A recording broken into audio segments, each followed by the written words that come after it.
So, you guys, I just read the book called The Alchemist, and I have to say, I am not disappointed. So, before I get into this book, and just a quick, as brief as possible, quick discussion on what I took away from the book, which is so many things that I'm not going to be able to fit into this video. So, I'll just highlight some that are really at the top of my mind, or whatever the case may be. I want to say first, if you have not read the book, I personally feel like it's important to read the book before watching this video or anyone's analysis in regards to what The Alchemist is about.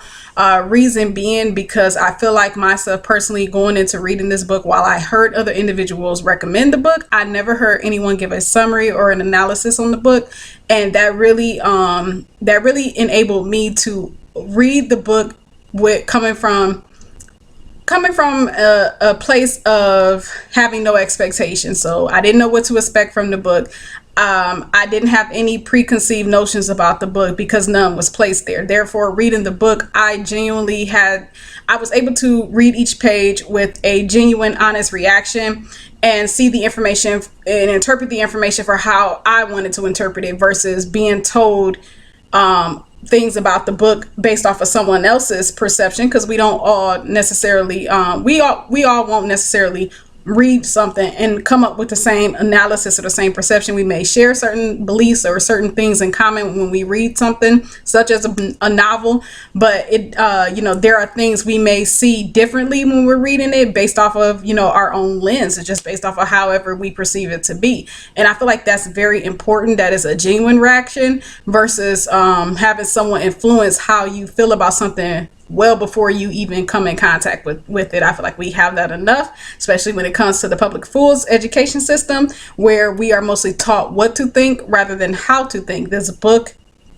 definitely reminds me of that a lot. It definitely kind of takes me there. But before I get into all that, like I said, a disclaimer, I strongly recommend reading the book before watching not only this video, but anyone's video discussing the book, so that you too can have a genuine reaction to the book, a genuine interpretation of the book based off of how you feel and how you perceive it. That's very important versus being distorted, having your views about the book and the story distorted by anyone else's story and how they interpret it. So with that being said, if you have read the book, feel free to continue watching this, but at the end, you do what you want to do anyway.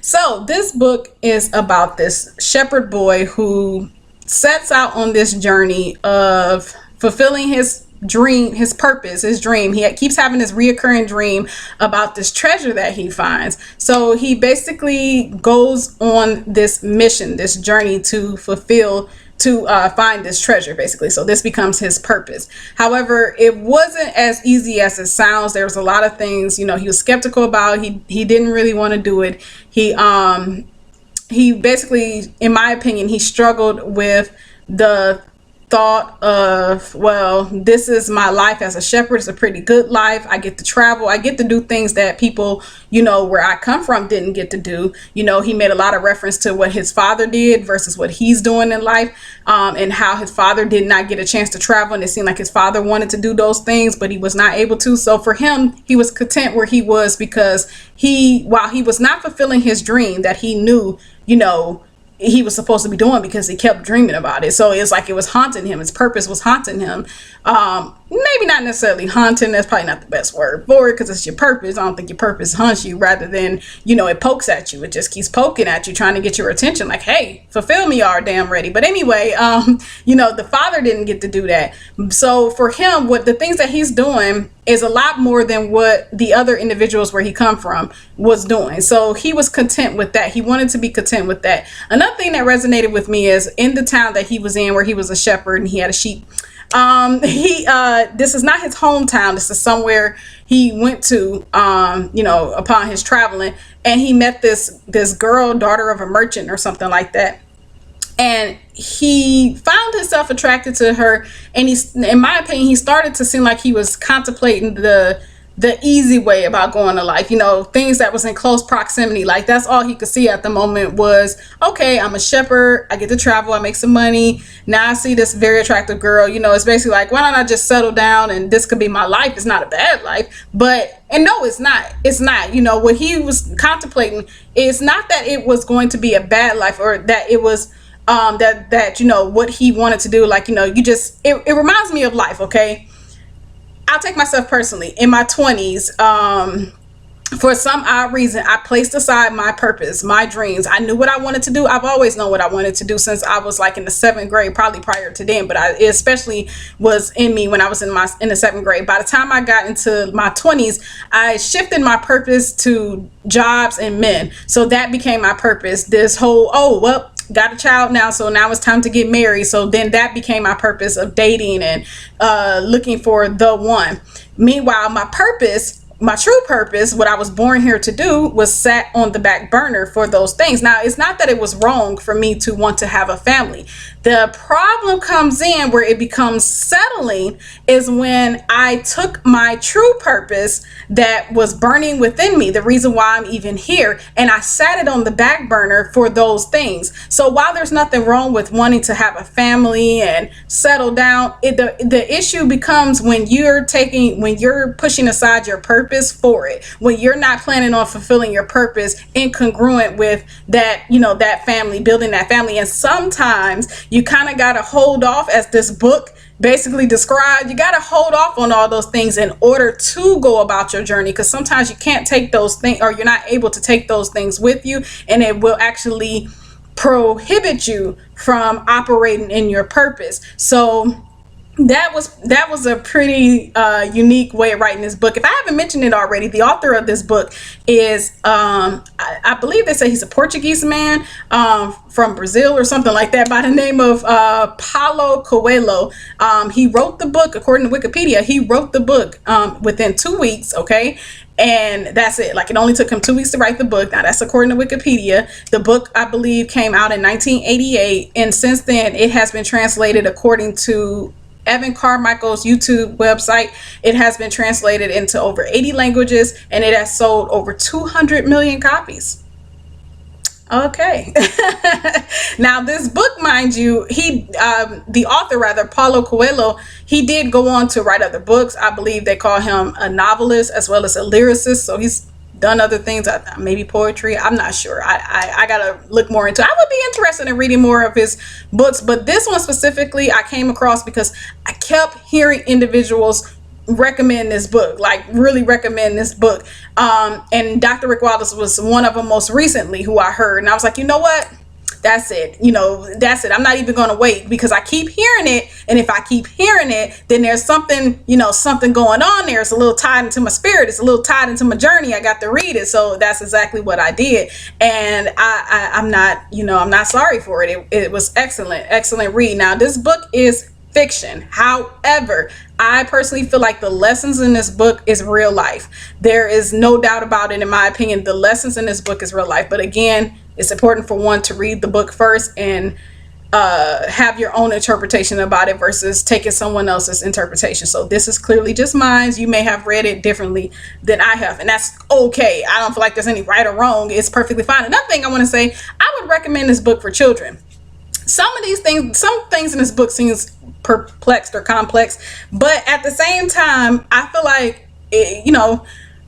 I'd rather have my children reading this than books like Charlotte's Web. And that's no offense to, Charlotte's Web, but that was something I was reading as a child. They still got kids reading Charlotte's Web nowadays. I think about this. The reason why I say this is because I'd rather have my children reading books that are teaching them to be in line with their spirituality, to teach them to trust their heart, and to teach them to follow their dreams. We all know the public schools education system teaches us to be employees. It teaches us what to think, not how to think. Books like this, I feel like, will definitely open up the mind and force the mind to learn how to think, to really get some critical thinking popping. Then on top of it, I feel like a book like this will especially enforce operating in purpose, living your life in purpose, following your dreams. For example, I would also like to say, and I have to find it here in my email because I had to write it down. I don't want to butcher these quotes. There is a quote that is consistent throughout this book that I really resonated with, and you all may resonate with as well. The quote throughout this book goes, "When a person really desires something, all the universe conspires to help that person to realize his dream." I'm gonna tell you all, there are a ton of life coaches, success coaches, whatever they're called out here, who says this exact same thing, but they say it in many different ways. But it all comes down to, when you are operating in purpose, the universe has no choice but to help you see that purpose through. The universe will come together for you to succeed in whatever it is that you are attempting to succeed in, as long as it's tied to your destiny and it's your purpose. And what I like about this book is how, when this boy is going through this journey, he comes up against all these different individuals who are aligned with his journey, are part of his journey, even if it's just for a moment or a year or a day or whatever the case may be. And there's many of them who consistently drop these not hidden, but these quotes to reaffirm what it is he's doing. I love that. And I feel like that's much in life that, I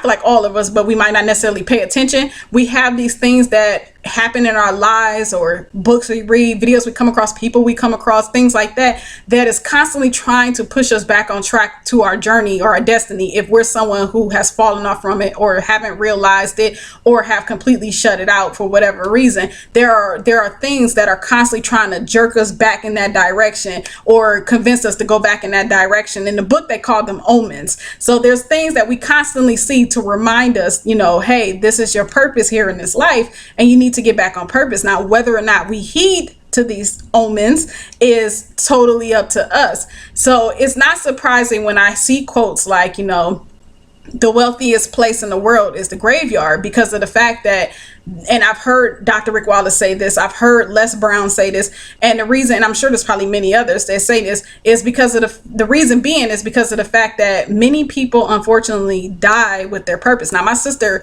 this is a quote she clinged on to, and she, often mentions as well. And it's a very serious quote. It's daunting. It's heartbreaking, because it's true.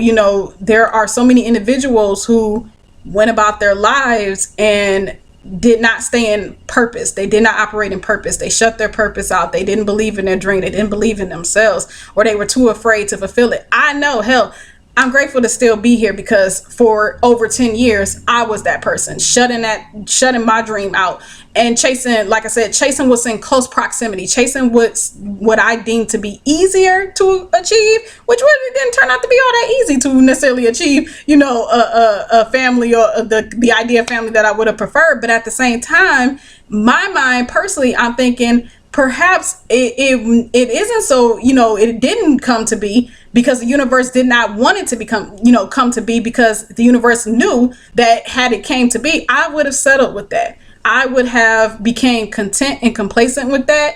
And that's not why I'm here. But see, you'd have to be someone who believes in things like that. And it's not a religious thing. Okay. Let me put that out here too.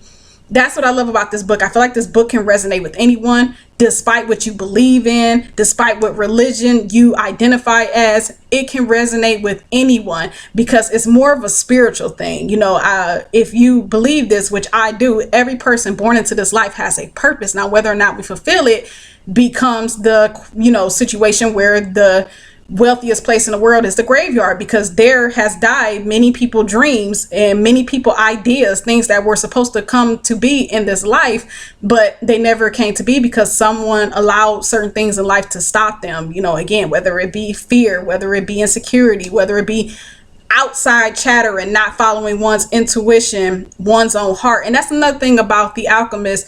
Throughout this book, there is so much emphasis, actually later on in the book, there's especially so much emphasis of the boy who, again, is on this journey of finding this treasure. There's a lot of emphasis on him listening to his own heart. So he begins to learn how to listen to his heart and communicate with his heart and understand what his heart is feeling, whether that's fear, whether it's excitement, whatever the case may be. He gets back in tune with himself. That's how I looked at it, and I can resonate with, I can identify with that, because oh my gosh, in a world with social media and so Child. much outside influences, like it's one thing that we already have outside influences with friends, families, loved ones,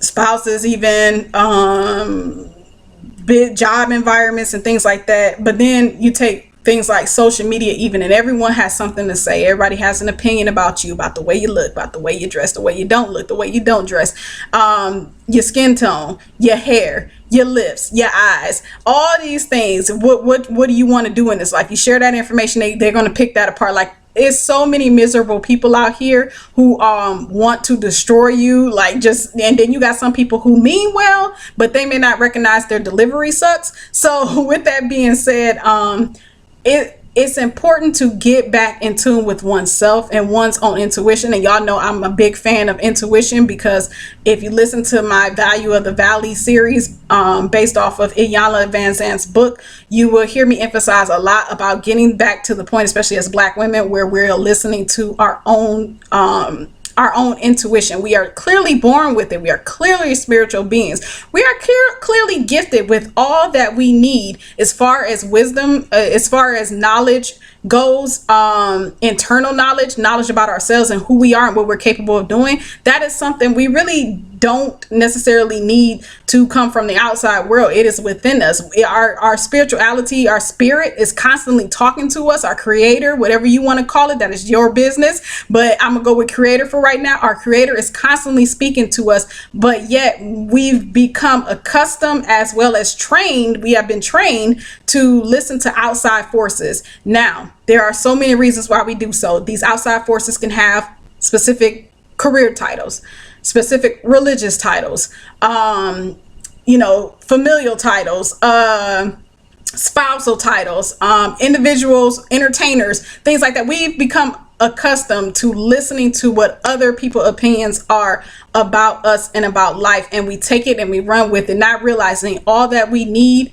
to know is actually right within us. We really don't, there's probably rarely many times where we needed to go outside of ourselves for an answer, but it's what we've been trained to do, unfortunately. And now for some of us, myself personally, have to learn how to get back to listening to ourselves. Now, that's just me. I don't know where you stand. You might not have that experience, which is kudos to you, but unfortunately I know what that's like. So anyway, with this book, the boy, like I said, he's on this journey, and he is struggling with things that he knows he wants, per se. He's struggling with the fact that the journey is rough, and at times where it gets really hard, he wants to actually turn back, and he's like kind of struggling with, okay, I can go look for this treasure that that is part of my purpose, or I can go back to living the life of a shepherd. I mean, I was okay. I was traveling,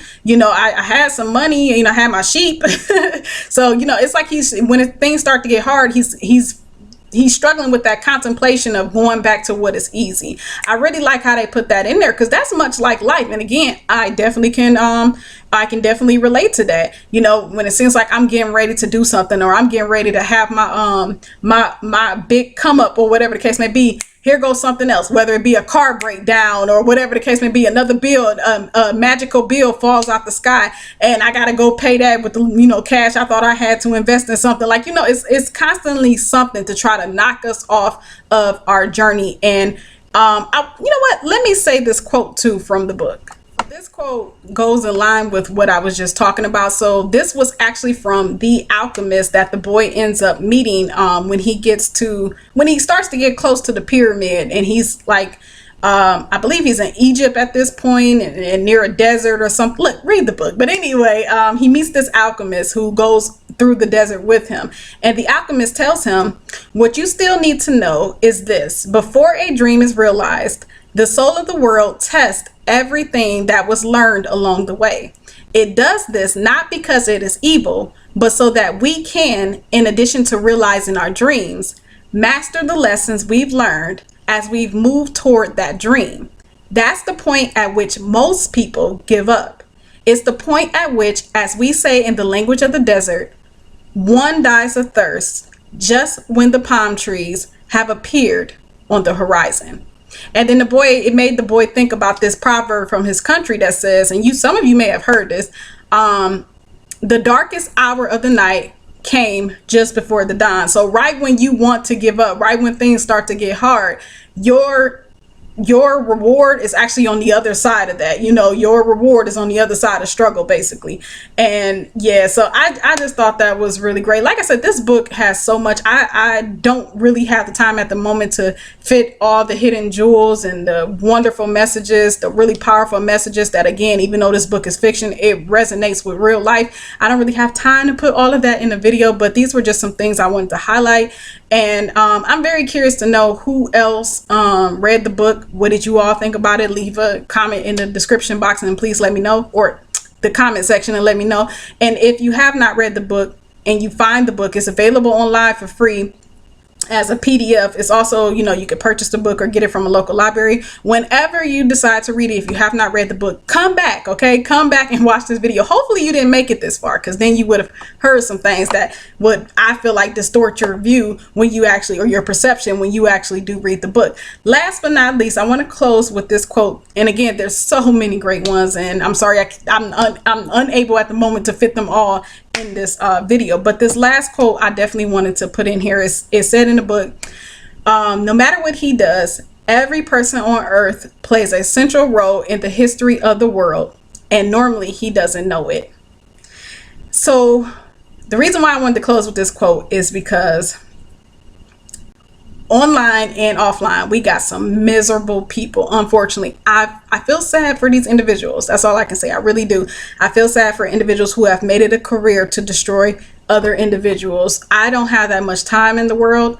I would never want to give, or I don't want to ever give, that kind of energy to anyone. That time that you're spending tearing someone else down and attempting to convince them that they're less than is actually time that you're losing in your own life to focus on your journey and your purpose. So, time is so precious. And I know, some of us may not want to think about it in that way, to think that time is fleeting, and to think, or fleeting, and to think that we are actually taking time out of our lives to invest in destroying someone else. It's hard to think of it like that you're actually losing time in your life, but you really, really are. But for my individuals who may find themselves on the receiving end of that miserableness, that hatred from somebody, understand this and always remember, every one of us are here for a reason. We have a journey, we have a purpose. The moment that we forget that, and the moment that we surrender that and let that go, especially to hatred,